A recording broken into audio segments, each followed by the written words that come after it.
رمضان كريم رمضان كريم بارك عليكم الشهر.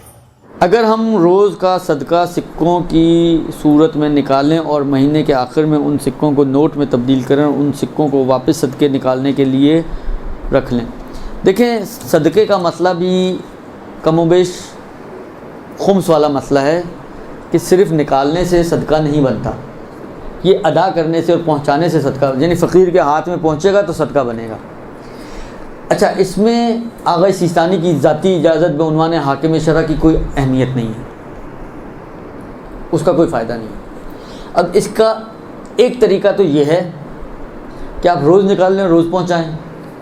دوسرا طریقہ یہ ہے کہ جس کو آپ اگر کوئی پرٹیکولر انسان ہے پہنچانا چاہتے ہیں تو آپ اس پرٹیکولر انسان سے اجازت لے لیں کہ بھائی آپ ہمیں اجازت دے دیں، ہم کچھ پیسے آپ کے لیے بھیجنا چاہتے ہیں کہ ہم آپ کے بیاہ پر اس کو قبول کرتے رہیں اور رکھتے رہیں اور پھر ہم آپ کو دے دیں. صدقے کا نام نہ بھی لیں آپ بیچ میں. تو اس طرح سے آپ ان سے ایک اجازت لے لیں. وکالت ہوئی، وکالت ہے یہاں پہ بھی. اب آپ ان کے وکیل بن گئے. آپ روز 10 روپے کا نوٹ لیں، اپنے ہاتھ سے دیں اور اس کے ہاتھ سے اس کو ایکسیپٹ کر لیں، پھر ان کو جمع کرتے رہیں. اچھا، اگر آپ چینج کرنا چاہیں آپ یہ بھی اجازتیں اسی سے لے لیں، یہ کہ اب اس کا مال ہے، اب اس کو استعمال کرنا، چینج کرنا، ری یوز کرنا وغیرہ یہ سب اس کی اجازت کے اوپر ڈیپینڈ کرتا ہے. لیکن اگر آپ نے کوئی اجازت نہیں لی ہوئی ہے، ایسے ہی بس نکالتے ہیں، ڈبہ آیا ہوا ہے آپ ڈبے میں ڈالتی رہتے ہیں، تو یہ ابھی بھی آپ ہی کا مال ہے. آپ چینج کرنا چاہیں آپ چینج کر لیں، آپ بندہ کرنا چاہیں آپ بندہ کریں، جو بھی آپ کرنا چاہیں. آپ خود کھانا چاہیں آپ خود کھا لیں، اس لیے کہ ابھی صدقہ بنا ہی نہیں ہے، یہ آپ ہی کا اپنا مال ہے. لہٰذا آپ خود کھانا چاہتی ہیں. اب آخری 2 دن آپ نے دیکھنا جیبیں ساری خالی، ڈبہ بھرا ہوا ہے.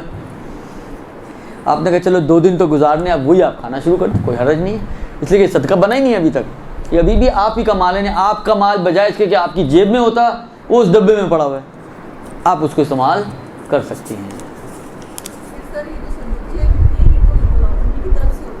حالانکہ صندوقچے والے بعض لوگوں نے لی ہوئی اجازتیں، مجھے سب کے نہیں معلوم، سب سے میری کوئی مذاکرات نہیں ہوئے. 1-2 ہمارے دوست احباب ہیں جو کر رہے ہیں، جو پوچھتے ہیں، ان کو ہم طریقے بتا دیتے ہیں، سمجھا دیتے ہیں. انہوں نے اجازتیں لی ہوئی ہیں اور انہوں نے ڈبے دیے ہوئے، تو ان کے ڈبے ایسے ڈبے ہیں کہ جو اجازت والے ڈبے ہیں. ہاں، اجازت والے ڈبے میں یہ کام نہیں کر سکتی آپ. جنہوں نے اجازت لے کر، وکالتیں لے کر یہ ڈبے رکھے ہوئے ہیں، ان میں پھر آپ یہ کام نہیں کر سکتی. جن کی اجازت نہیں ہے ان ڈبوں کی بات ہو رہی ہے. آپ یا کوئی ڈبہ نہیں، آپ خود سے الگ سے آپ نے ایک باکس خود بنایا ہوا ہے اور گھر میں اس میں جمع کرتی ہیں روز، تو اس کی بات کر رہا ہوں. اس کو اچھا، ایک کام اور بھی ہو سکتا ہے. اب یہ آپ لوگوں کے لیے تو بہت سخت کام ہے، سادات کرام کے لیے. البتہ غیر سید سے اجازت لیں تو یہ ہو سکتا ہے. بعض اوقات کیونکہ مستحب صدقہ ہے نا، مستحب صدقے میں فقر شرط نہیں ہے. یہ بھی ہو سکتا ہے کہ آپ کے جاننے والوں میں، آپ کے کوئی بعض اوقات ہوتا ہے سہیلیوں کی اتنی زیادہ انڈرسٹینڈنگ ہے. کیونکہ دیکھیں ہمارے معاشرے میں پتہ نہیں کیا کانسیپٹس ہیں کہ اگر کسی کو صدقہ دیتے ہیں پتہ نہیں مصیبتیں اس کے پاس چلی جاتی ہیں، بلائیں اس کے گھر میں چلی جاتی ہیں. صدقے کا مال کھا لیا اس نے، پتہ نہیں کون سی قیامت آ گئی، کون سا آسمان ٹوٹتا ہے، واللہ عالم. جبکہ پروردگار عالم نے یہ قرار ہی فقراء کے لیے دیا ہے. اب حالانکہ ایک بہت قباحت ایک ہمارے معاشرے میں اس مال کی نسبت پائی جاتی ہے. حالانکہ چلیں ٹھیک ہے، اگر کوئی نہیں کھانا چاہتا تو کوئی گن پوائنٹ پہ تو نہیں کھلا سکتے نا کسی کو، تو نہ کھائے وہ. پھر کیا کریں؟ پھر یہ کر سکتے ہیں ہم کہ مثلا فرض کریں جس سے آپ کی کوئی انڈرسٹینڈنگ ہے، کوئی دوست ہے، کوئی یار ہے، کوئی گھر کا ہی، حتیٰ گھر کے اپنے افراد ہیں، مطلب میاں بیوی کی آپس کی اچھی انڈرسٹینڈنگ ہے. میاں بیوی سے اجازت لے لے کہ بھائی تمہارے بیاہ پہ میں قبول کر لوں اور میں جمع کرتا رہوں اور مہینے کے آخر میں کسی اور کو دے دوں گا، نہ تم کھاؤ، کسی اور کو دے دوں گا. یہ بھی ہو سکتا ہے.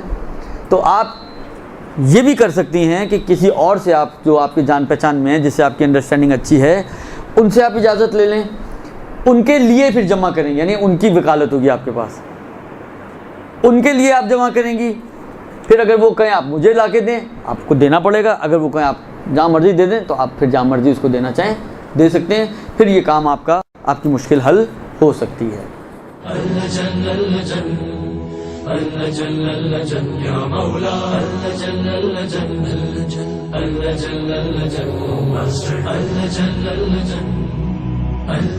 يا صاحب السماء اللجن